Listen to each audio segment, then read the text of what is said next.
네, 안녕하세요. 한때 미대생입니다. 오늘은 빛이 많던 나라들의 비극적인 결말, 중남미 외채 위기라는 주제를 가지고 영상을 준비를 해보았습니다.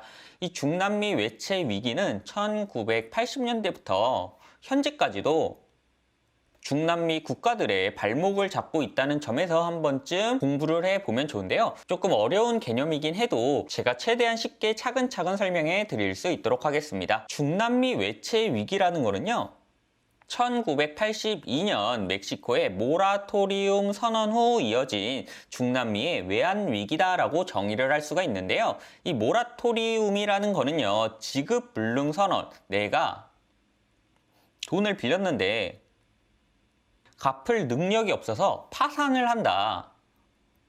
나 돈 못 갚겠다라고 파산 선언을 하는 걸 모라토리움이다 라고 설명을 해 드릴 수가 있습니다. 멕시코가 1982년 다른 나라들에게 빌린, 다른 나라들의 은행에게서 빌린 돈을 못 갚겠다라고 선언하고, 이 여파로 인해서 다른 중남미 국가들도 모두 다 외채를 정상적으로 상환하지 못하겠다라고 선언한 게 중남미 외채 위기다라고 정의를 할 수가 있는데요.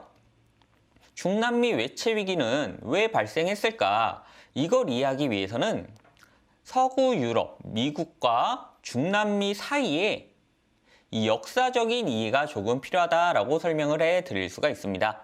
보시는 지도는 라틴 아메리카와 중남미라고 부르기도 하죠. 유럽, 미국의 지리를 표시한 지도인데요. 중남미 외채 위기가 왜 발생했냐라는 걸 이해하기 위해서는 1976년 미국 독립에서부터 이 주변의 역사를 조금 이해하실 필요가 있습니다.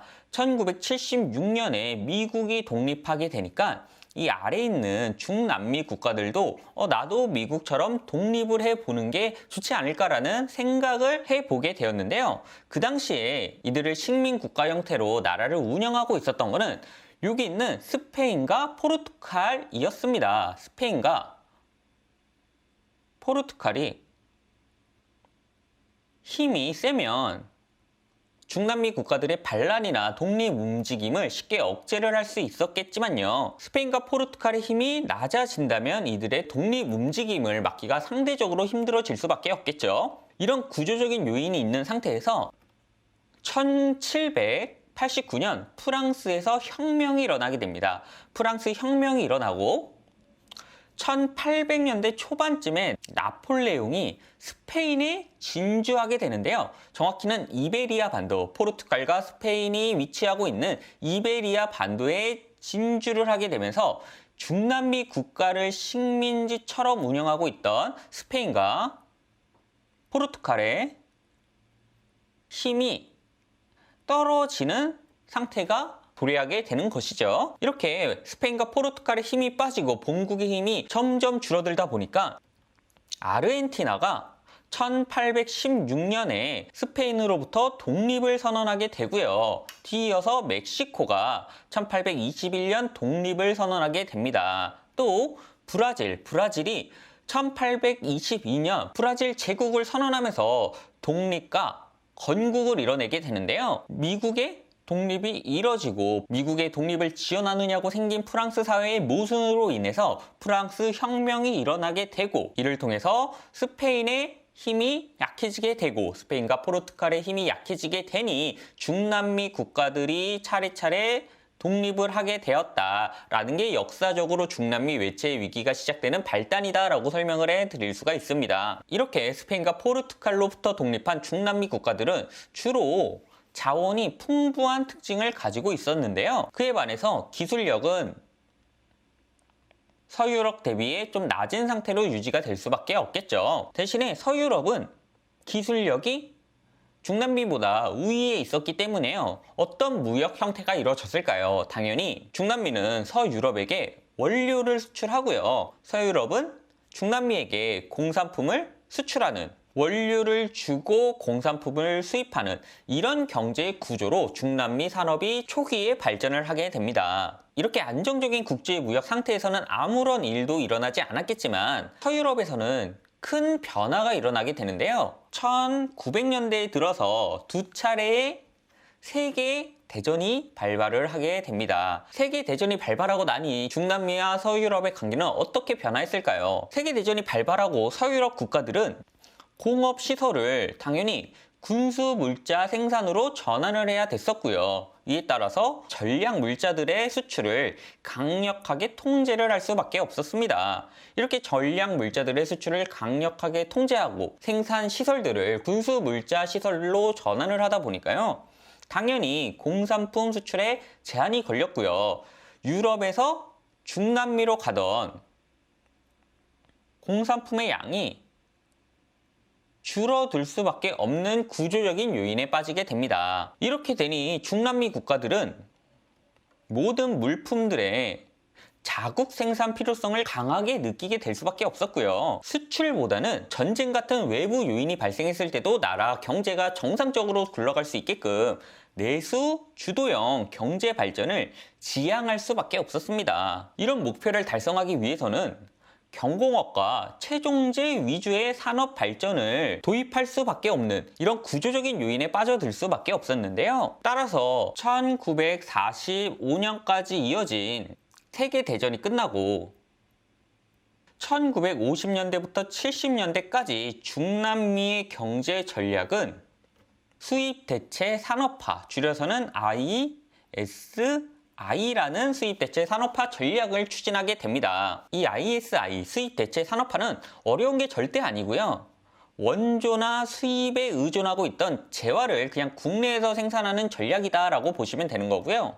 이를 위해서 국영화를 하거나 국민 생활에 있어서 필수적인 재화를 국영화 기업에게 맡겨서 안정적으로 생산을 하게 만든다던가 무역 장벽을 통해서 기술적으로는 떨어지는 국내 기업들에게 수입에 의존하고 있던 재화를 생산하게 만드는 보호무역주의를 추구하게 됩니다. 이런 경제정책을 통해서 1970년대 중남미의 경제는 그래도 완만한 상승을 이어가긴 하는데요. 이 수입 대체 산업화의 구조적인 모순으로 인해서 중남미 경제는 80년대 외채 위기를 불러오는 굉장히 안 좋은 영향들을 포함을 하게 되는데요.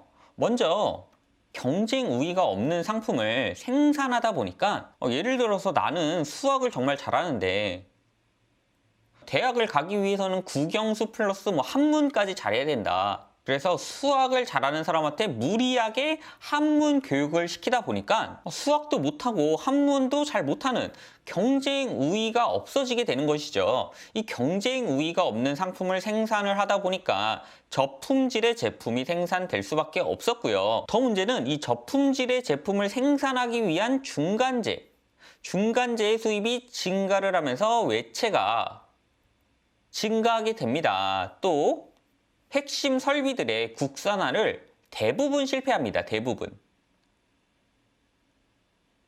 그러면 외국 설비를 도입해야 되는데 이 외국 설비 도입으로 인한 또 외채가 증가하게 되고요. 수출 경쟁력이 하락하니까 살 건 많은데 팔 건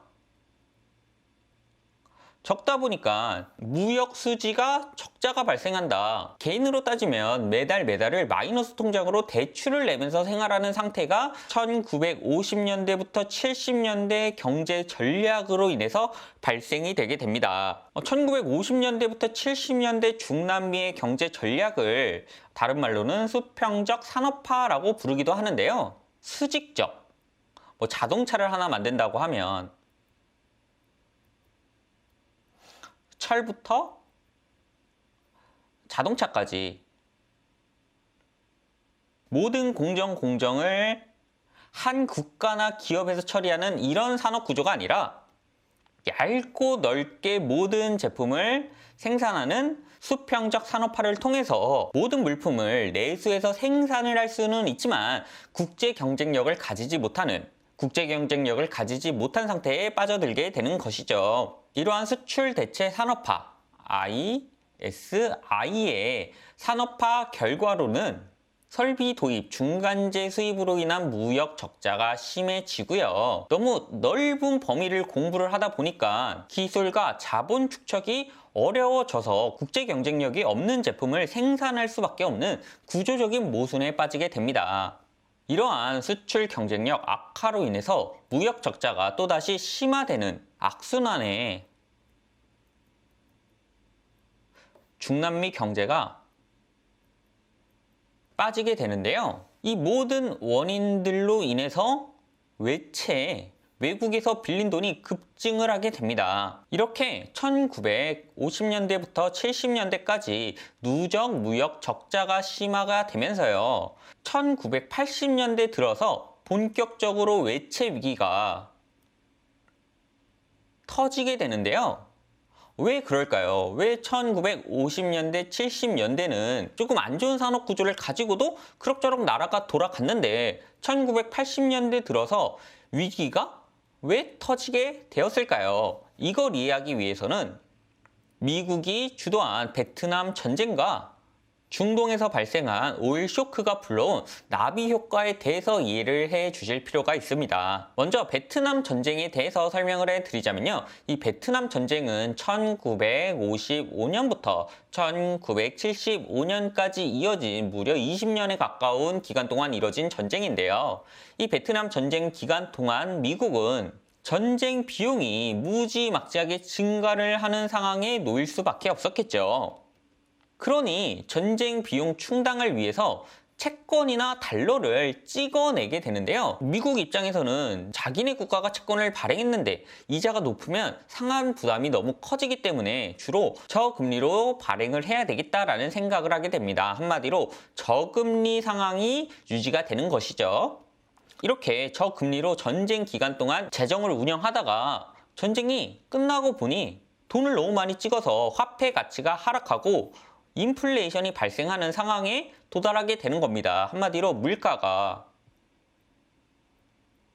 급등하는 상황과 마주를 하게 되었고요. 1975년 이후부터는 전쟁을 할 필요가 없으니까 굳이 저금리로 채권을 발행하지 않아도 됐고, 그보다 더 중요한 인플레이션을 막기 위해서 당연히 미국은 금리 인상을 하게 됩니다. 지금 보시는 표는 미국 10년물 국채 금리 채권 수익률인데요.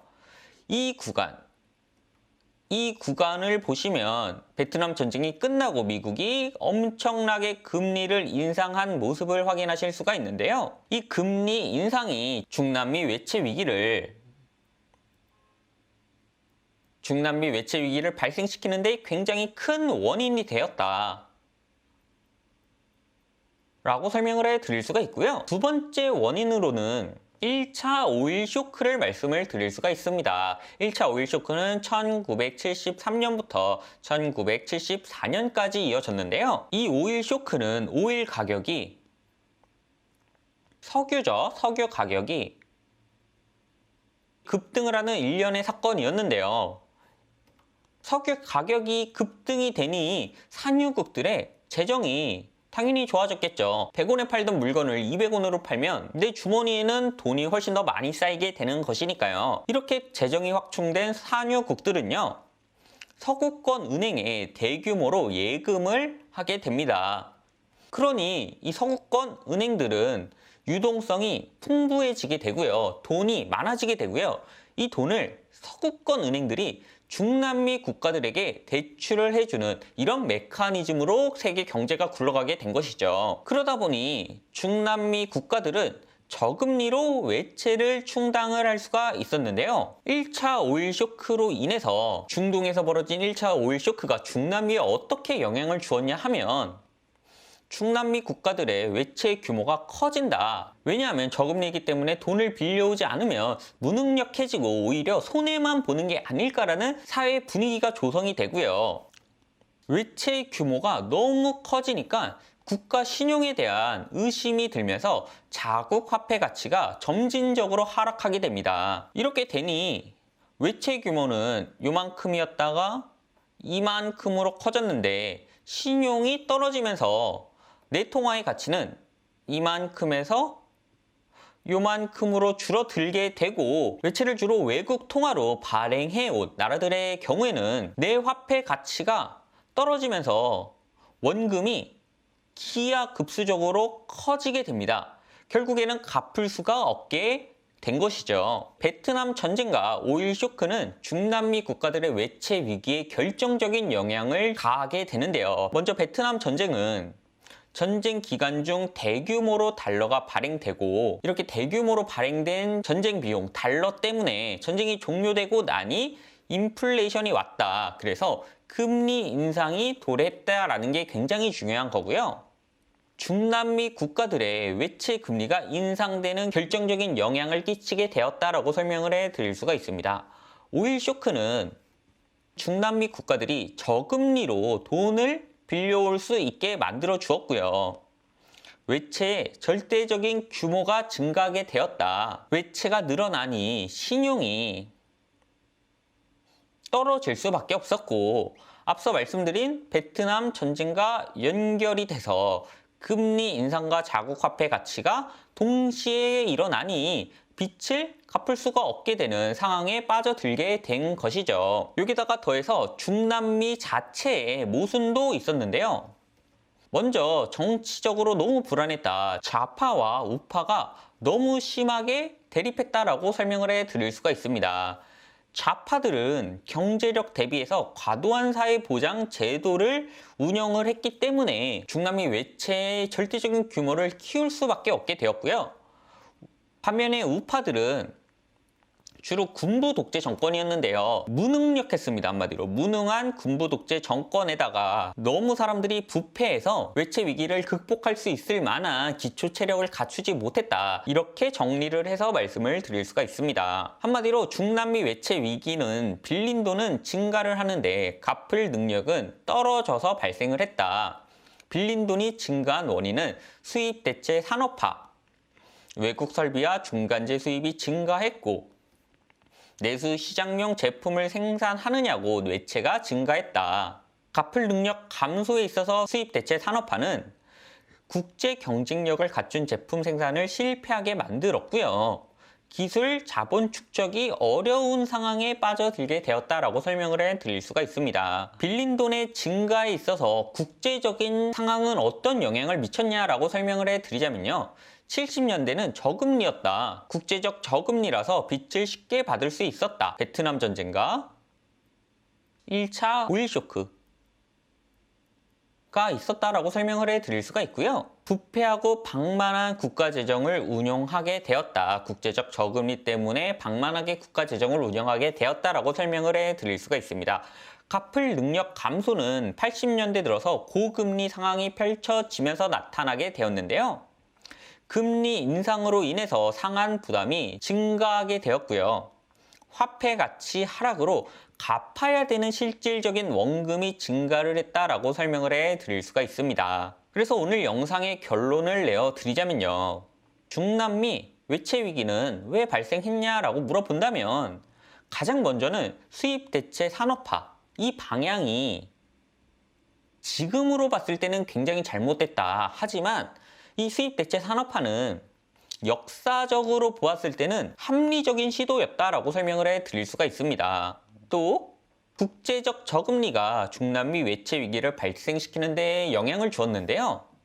70년대 1차 오일 쇼크로 인해서 유동성이 증가하고 중남미 국가들의 절대적인 외채 규모가 증가를 하는 영향을 끼쳤다라고 설명을 해드릴 수가 있습니다. 마지막으로 중남미 외채 위기가 터지게 된 이유는 금리 인상과 화폐 가치 감소인데요. 금리 인상이 되니 1980년대 들어서 전쟁도 끝나고 1차 오일 쇼크에 대한 돈도 감소를 하니 1980년대 초 외채 상환 부담이 증가를 하게 되었고요. 외채 상환 부담이 너무 증가를 하다 보니까 일부 국가가 돈을 못 주겠다, 모라토리움을 선언하게 되면서 국가의 신뢰도 하락, 화폐 가치가 하락하게 됩니다. 그러니 외국 자본들이 이탈을 하니 화폐 가치가 감소하고 상환 부담이 더 증가하는 악순환의 연결고리에 중남미 국가들이 빠지게 된 것이고요. 여기다가 플러스로 1970년대까지 정부가 너무 부패해서 경제의 기초 체력을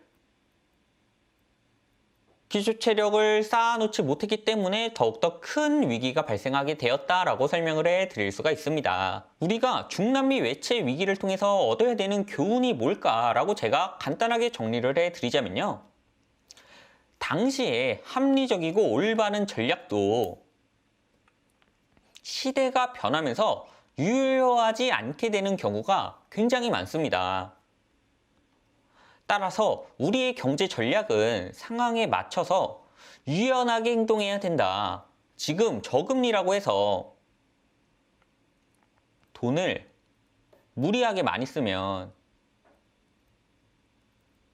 지금은 절대 금리가 오르지 않을 것 같지만 언젠간 금리가 오르게 되면 굉장히 힘든 상황과 마주를 할 수밖에 없게 되는 것이고요. 영원한 저금리도 영원한 고금리도 없다는 것을 분명하게 인식을 해주셔야 이 험난한 시기에 자산을 불리는 데 굉장히 유리하실 수가 있다라고 설명을 해드릴 수가 있습니다. 지금 우리가 살아가고 있는 세계는 모두가 연결되어 있기 때문에 국제적인 흐름을 무시하고 나만 잘하면 되지라는 생각으로 경제를 운영하기는 굉장히 어렵다는 점도 함께 이해를 해주셨으면 좋겠네요. 오늘 제 영상이 중남미 외채 위기를 이해하시고 공부하시는 데 조금이나마 도움이 되어드렸으면 좋겠고요. 저는 다음에 조금 더 유용한 컨텐츠로 찾아뵐 수 있도록 하겠습니다. 감사합니다. 저는 한때 미대생이었습니다.